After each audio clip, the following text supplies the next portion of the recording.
Whenever you think of the plot of a horror movie, it usually falls into one of two categories: crime or urban legends.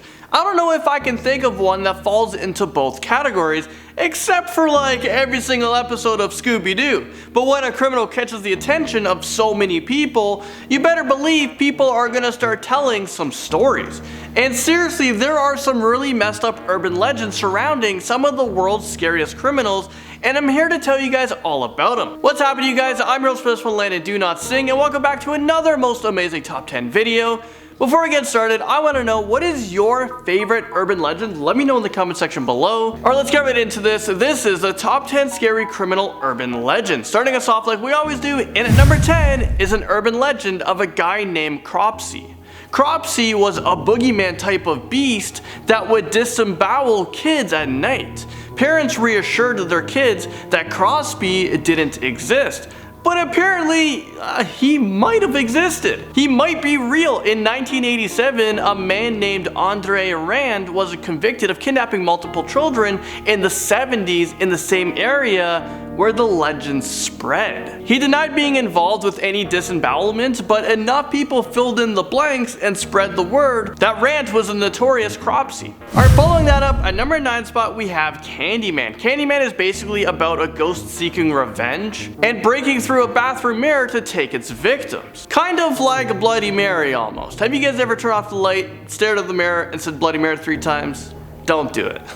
It's pretty terrifying. But apparently this urban legend is kind of based in fact. In the 1980s, a woman was home alone when an intruder broke into her apartment. Not through her door or window, through her medicine cabinet. Apparently the cabinet was installed to exposed pipes so the plumbers could easily access them. But the killer managed to get into the neighboring apartment, and then they broke into her bathroom through the cabinet and they killed her. And apparently it wasn't uncommon for burglars to break into apartments this way. I had no idea. I'm locking up my medicine cabinet. I'm locking up all my mirrors tonight.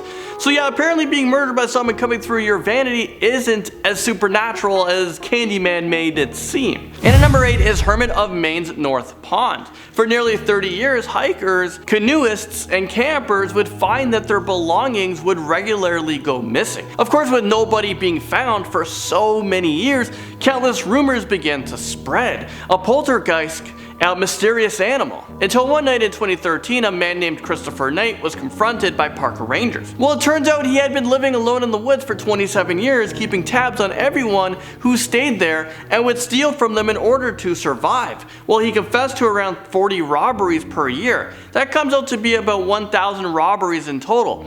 I mean, thankfully it wasn't a ghost, a demon, or a monster. Just somebody who wanted to be left alone and live off the grid. Next up at number 7 is none other than the Zodiac killer. Officially has been connected to 5 murders and 2 other attempts in the 60s and 70s, but in one of his many letters he confessed to at least 37 murders. Is this real life right now? He was known to send coded messages to newspapers, and in one of them he even said who he is. But the code so far has been impossible to break. Well, you know what? I'm starting to think there is no code. How could someone be so intelligent to write a code in the 60s and 70s, and with all the technology we have now, nobody's able to break the code, and nobody to my knowledge has come up with any sort of, supernatural theory to who he is. I mean, there's a lot of people who we think he is, but we just never found the real Zodiac killer.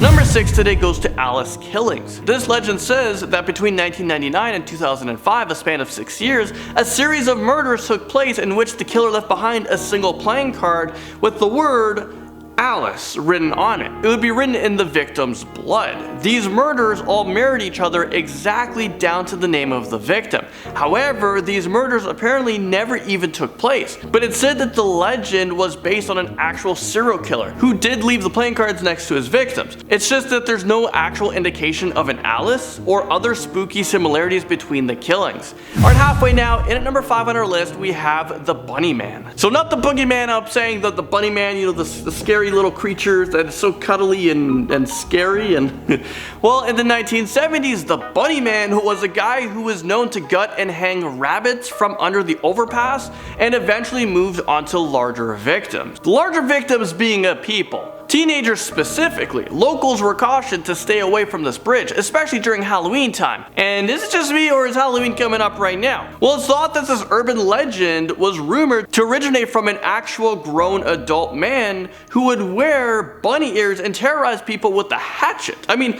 if a guy's coming at me with a knife and he's wearing bunny ears, he's not in the right state of mind, and I'm running as fast as I can. While he didn't actually remove the guts from anybody, this sounds absolutely terrifying, kind of like those clowns that, do you guys remember those clowns that were trending, that were just appearing in like towns and stuff? They would just stand on the road and just stare at you. Yeah, I thought I wasn't scared of clowns until a few years ago. But you know what I am afraid of? I think I'm afraid of scarecrows. Yeah, because you don't know if there's an actual person, like, in there. And at number 4, we have the Black Dahlia, otherwise known as Elizabeth Short. She was an actress in the 1940s who was found dead in horrible conditions. She was naked and had been cut in half through the waist. Her organs were removed and placed under her, fully drained of blood, and her mouth cut from ear to ear. Okay, sorry about the vivid description, but holy moly! Absolutely insane. Nobody was ever caught for the murder, and personally, I have a hard time believing that anybody could manage to do something like that to another person. Again, there has been no claim that it was a demon or a mythical creature, but whoever did it was definitely more than demonic. Alright, coming in at number 3, we have LOYON. This legend comes from people claiming that there was a mysterious being lurking in the mall's forest, who is known to wear a full camo outfit plus a gas mask. A gas mask, I mean, they're terrifying enough on their own. If I see someone in a gas mask, imagine getting on a bus and someone comes on with the gas mask. Yeah, I would be freaking out. Well, for 10 years, this was nothing but an urban legend based on a few eyewitnesses' accounts. But then in 2013, somebody actually got a picture of him. A few months after the picture was taken, his mask and camo was found in the woods along with the note that said that he was harmless and couldn't stand being looked at as a monster anymore. Nobody knew if he took his life or decided to just disappear and live out the rest of his life in peace. But either way, poor guy just wanted to disappear and looked like he came straight from Chernobyl. I mean, we gotta leave him alone. Number 2 goes to the one and only Jack the Ripper. How do we make a list like this and not include this guy, whoever he is? Well, Jack the Ripper was one of, if not the first major serial killer who was never caught. The guy terrorized the streets of London, England in the late 1800s, so some time ago. He was known to kill and disembowel local sex workers, slit their throats, and disfigure their privates. I mean, absolutely insane. I don't understand what is going on with this guy. What's his problem? What's his deal? Nobody ever figured out who he was. I don't know if I want to know who he is. Although there have been some pretty sizable handful of suspects, it would suck to be like not the real guy, but you're suspected to be this awful, terrible guy. Some people even thought that he could have been an evil ghost. Either way, he definitely became a sort of like a boogeyman type figure during the years he was active. And finally, in at number 1, we have Charlie No Face. Is this real life right now? Your name is No Face?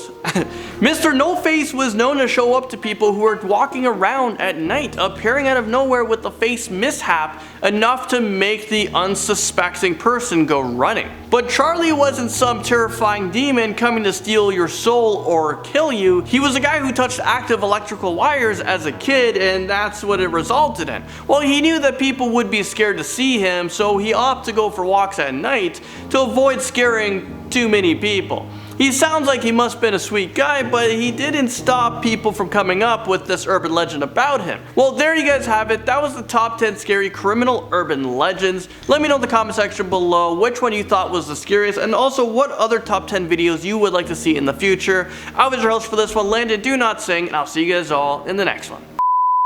But you know what I am afraid of? I think I'm afraid of scarecrows. Yeah, because you don't know if there's an actual person, like, in there. The Wizard of Oz comes to life? Yeah. No, not Wizard of Oz scarecrow. That's a friendly one. Scarecrows that are in cornfields. Actually, he was in a cornfield. Damn it. Who was known to wear a full cameo outfit. Plus a guy. Huh? Camo. Cameo. Making an appearance. He's making